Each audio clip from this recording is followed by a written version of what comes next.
Hello, YouTube gang and blade lovers. Welcome back to This Old Sword Blade Reviews.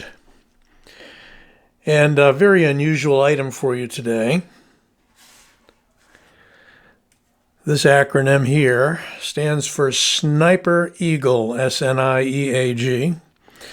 Unique kind of branding there. This is a product of Rike Knives. And I'd call it an all-in-one survival kit for outdoors.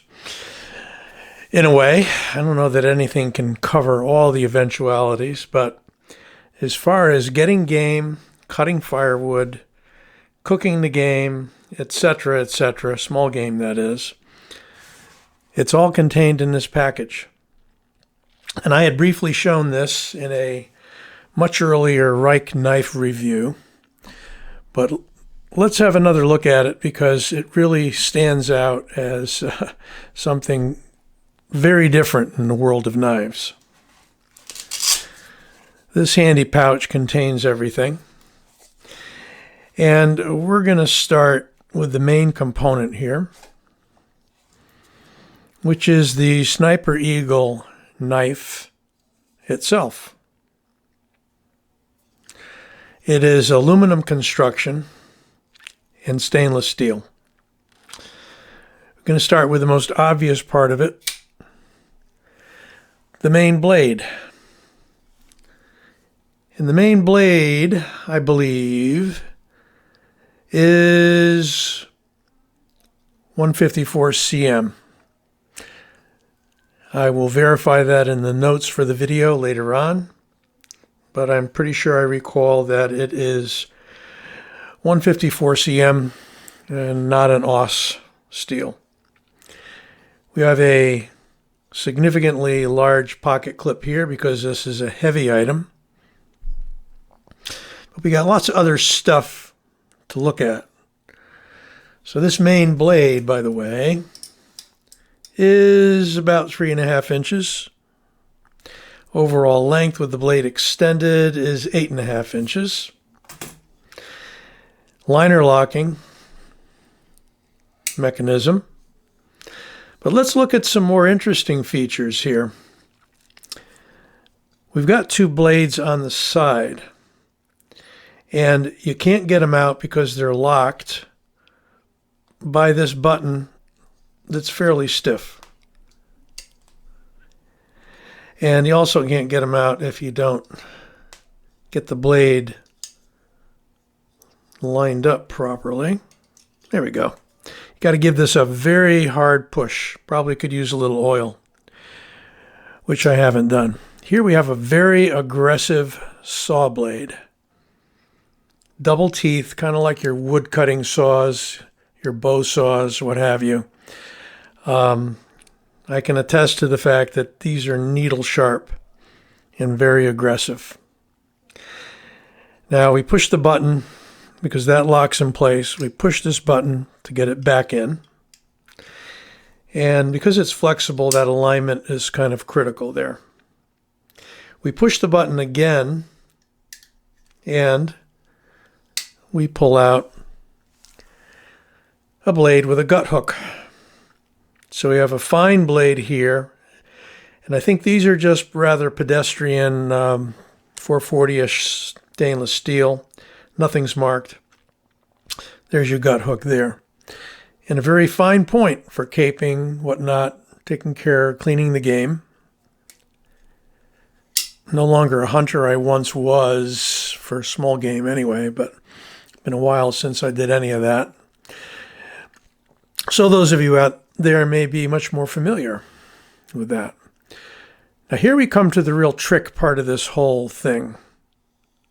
If I open this and open this, lo and behold, we have a slingshot frame. Pretty cool. We have slots here that allow the bands to be mounted, and I'm going to show you that in just a moment. And we have another button here to release those. So they lock in place. Everything locks in place on this knife. Let's show you some of the accessories. We have some bands here.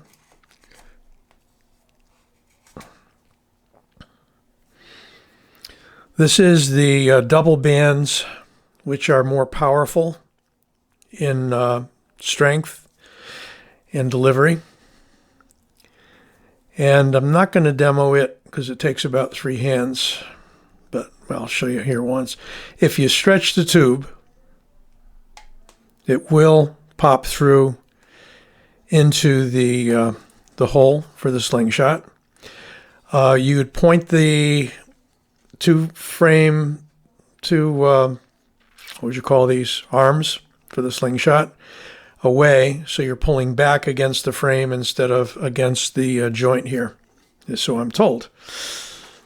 What else have we got in our handy dandy little pouch here? We have a lighter weight band, and we have 2 of these guys, which are plugs, so that the idea with this lighter weight band is that you push the plug through, and again, you'd want it so that you're pulling against it, so I probably would do it this way. I haven't really set this thing up and used it, believe it or not.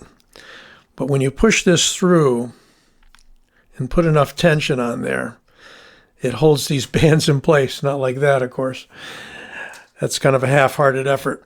But that's your lighter weight band. I would probably end up using the stronger band right here, just because the mounting is a little less fidgety. And it did come with a few of these. So we got some ball bearings. They look to be about maybe a 1/4 inch or so. You can use whatever kind of ammo you want because you've got a pouch that should take it. So you can keep your ammo right in there.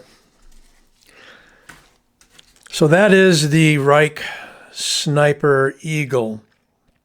One of a kind for sure. Pretty compact, because you've got so much in one knife. You've got a main blade, you've got a saw, you've got a caping and gut hook blade, and you got the slingshot. All right, we got to have size comparisons. So there you have it against the Freak. I'd say it's exactly the same size as the Freak, except a good deal wider. How wide is it, you might ask? And what's the blade steel thickness? Let's find out. Let's get this at the widest point. We got 0.96 inch, so almost an inch wide. Well, it's got to be to carry all of that gear. The main blade flips out quite nicely. Is pretty thick stock, 4 millimeters. So you do have a rugged main blade there with good thickness, while the other 2 blades are somewhat thinner. And no, it's not really a fidgety knife unless you consider taking everything out, opening it all up, and putting it back to be fidgety. But I thought it's worth the look and the novelty of it. These can be had for about 110, 120. I'm not sure. Got this a while back from eBay. I'm not sure who's selling them or if they're still being made. I think this got picked up a little less than a year ago. So the Rike Sniper Eagle. Hope you like this and give it a like. Don't forget to subscribe, and we'll see you again soon.